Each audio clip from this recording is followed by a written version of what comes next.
വിദ്യാസാഗർ ഗുരുമൂർത്തി, നേരത്തെ ആരിഫ് ഹുസൈൻ ടെലിഫോൺ ലൈനിലുണ്ടായിരുന്നു. ഞാൻ പറഞ്ഞത് ഇതുമായി ബന്ധപ്പെട്ട നിരവധി ചർച്ചകൾ നടത്തിയിരുന്നു. ആ ചർച്ചയിൽ താങ്കൾ ഉൾപ്പെടെ പറഞ്ഞതെല്ലാം ഇപ്പോൾ ശരിയായി വന്നിരിക്കുന്നു. അതെല്ലാം എൻഫോഴ്സ്മെൻറ്റ് ഡയറക്ടറേറ്റ് അംഗീകരിച്ചിരിക്കുകയാണ്. കൃത്യമായി SDPIയുടെ ഭീകര സ്വഭാവം തെളിയിക്കുന്ന കൃത്യമായ നിർണായക തെളിവുകളാണ് ഇപ്പോൾ എൻഫോഴ്സ്മെൻറ്റ് ഡയറക്ടറേറ്റ് പുറത്ത് വിട്ടിരിക്കുന്നത്.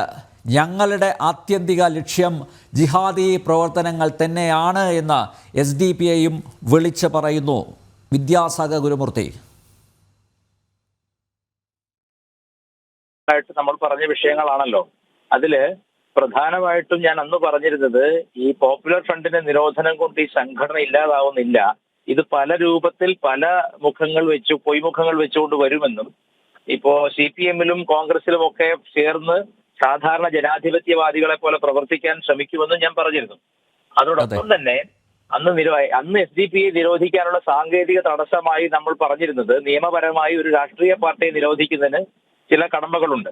അപ്പോൾ അതില് ഈ SDPI ഒരു പൊളിറ്റിക്കൽ പാർട്ടിയായിട്ടാണ് രജിസ്റ്റർ ചെയ്തിരിക്കുന്നത്. അപ്പോ SDPI നിരോധിക്കപ്പെടില്ല എന്നൊരു അമിത ആത്മവിശ്വാസം അവർക്ക് ആരോ കൊടുത്തിരുന്നു. എനിക്ക് തോന്നുന്നത് അത് ജമാഅത്തെ ഇസ്ലാമി പോലുള്ള സംഘടനകളുടെ ഉപദേശം ഇക്കാര്യത്തിൽ ചിലപ്പോൾ ഉണ്ടായിരുന്നിരിക്കാം.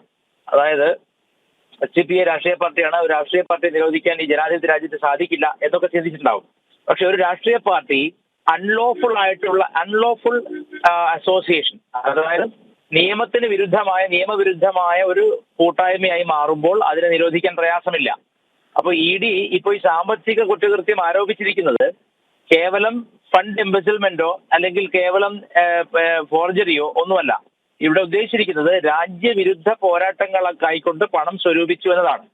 അങ്ങനെ വരുമ്പോൾ തീർച്ചയായിട്ടും ഇത് ടെററിസ്റ്റ് ആക്ട് ആണെന്നുള്ളത് വരും. ഇപ്പൊ ടെററിസ്റ്റ് ആക്ടിന് വേണ്ടി ഉണ്ടാക്കിയ ഒരു അൺലോഫുൾ ഓർഗനൈസേഷൻ ആണ് ഇതെന്ന് നിയമപരമായി കണ്ടെത്തി കഴിഞ്ഞാൽ നിരോധനം എളുപ്പമാവും. അപ്പോ ED ഞാൻ പറഞ്ഞിരുന്നു, ED വെറുതെ ഇരിക്കുകയല്ല. ഇവരുടെ ED മാത്രമല്ല, നമ്മുടെ ഏജൻസീസ് വെറുതെ ഇരിക്കുകയല്ല. ഇത്തരം പാർട്ടികളുടെ എല്ലാം ഫണ്ട് സോഴ്സ് എവിടുന്നാണ്, എവിടെയാണ് ഫണ്ട് വിനിയോഗിക്കുന്നത്, ഇതെല്ലാം നിരന്തരമായി നിതാന്ത ജാഗ്രതയോടുകൂടി വീക്ഷിക്കുന്നുണ്ടെന്ന് ഞാൻ പറഞ്ഞിരുന്നു. അതിന്റെ ഏറ്റവും ഒടുവിലത്തെ ഉദാഹരണമാണ് ഈ SDPIയുടെ നേതാവിനെ അറസ്റ്റ് ചെയ്തത്. അപ്പോ SDPI പുറത്തു പറഞ്ഞാലും ഇല്ലെങ്കിലും ഇതര സമുദായങ്ങൾക്കിടയിലുള്ള നരവേട്ട അല്ലെങ്കിൽ വംശഹത്യ, എത്നിക് ക്ലെൻസിംഗ് തന്നെയാണ് അവരുടെ ഉദ്ദേശം. അത് മാത്രമല്ല, ഈ രാജ്യത്തിന്റെ അഖണ്ഡതയ്ക്കെതിരെ, സോവറിറ്റിക്കെതിരെയുള്ള ആംഡ് ഫൈറ്റ് ആണ്. അതായത് ആയുധമേന്തിയുള്ള പോരാട്ടത്തിനുള്ള പണം സ്വരൂപിക്കുകയാണ് അവർ ചെയ്യുന്നത്.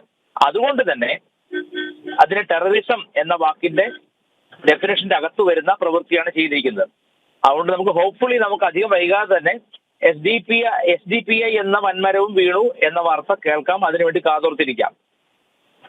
നോക്കൂ വിദ്യാസാഗർ ഗുരുമൂർത്തി, അതായത് പലതവണ ഏകദേശം 12 അവസരങ്ങളാണ് കൊടുത്തത്. ഈ MK ഫൈസിക്ക് സമൻസ് കൊടുത്തിരുന്നു, നോട്ടീസ് കൊടുത്തിരുന്നു. 12 തവണ എന്നാണ് ഇതിൽ പറഞ്ഞിരിക്കുന്നത്, രേഖകളിൽ പറഞ്ഞിരിക്കുന്നത്. പക്ഷേ ആ സമയത്തൊന്നും ഇദ്ദേഹം ഈ എൻഫോഴ്സ്മെൻറ്റ് ഡയറക്ടർ ഓഫീസിലേക്ക് പോകാൻ തയ്യാറായില്ല. ഒടുവിൽ വിമാനത്താവളത്തിൽ നിന്ന് പൊക്കിക്കൊണ്ടുപോയിരിക്കുന്നു.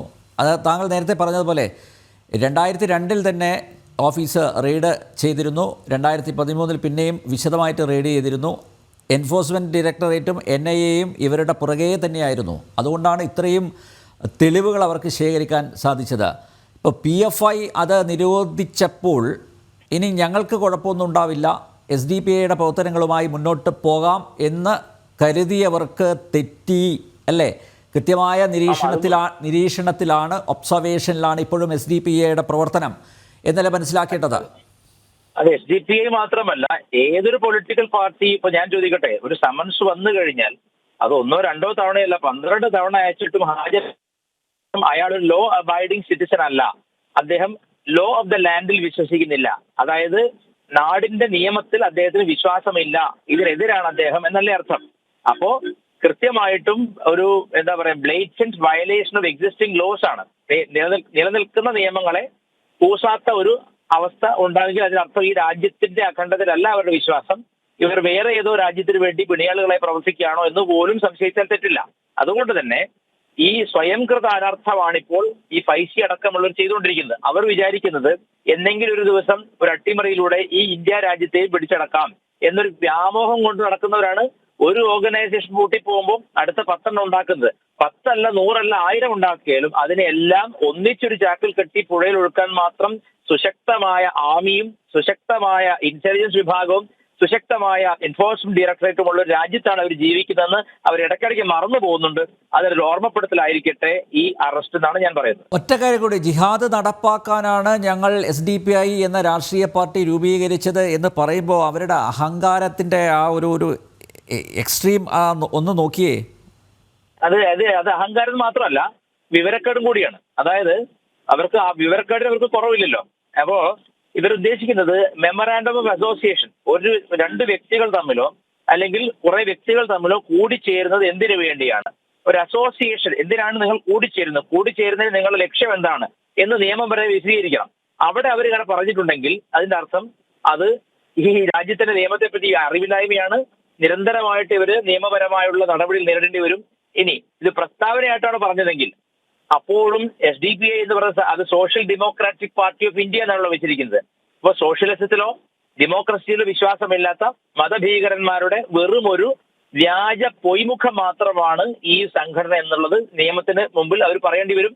അതോടുകൂടി ഇതിനിപ്പോൾ എക്സിസ്റ്റ് ചെയ്യുന്ന നേതാക്കന്മാരെല്ലാവരും തന്നെ ജയിലിലേക്ക് തീർത്ഥയാത്ര നടത്തേണ്ടി വരും എന്ന് പ്രത്യേകം ഓർമ്മിപ്പിക്കുകയാണ്.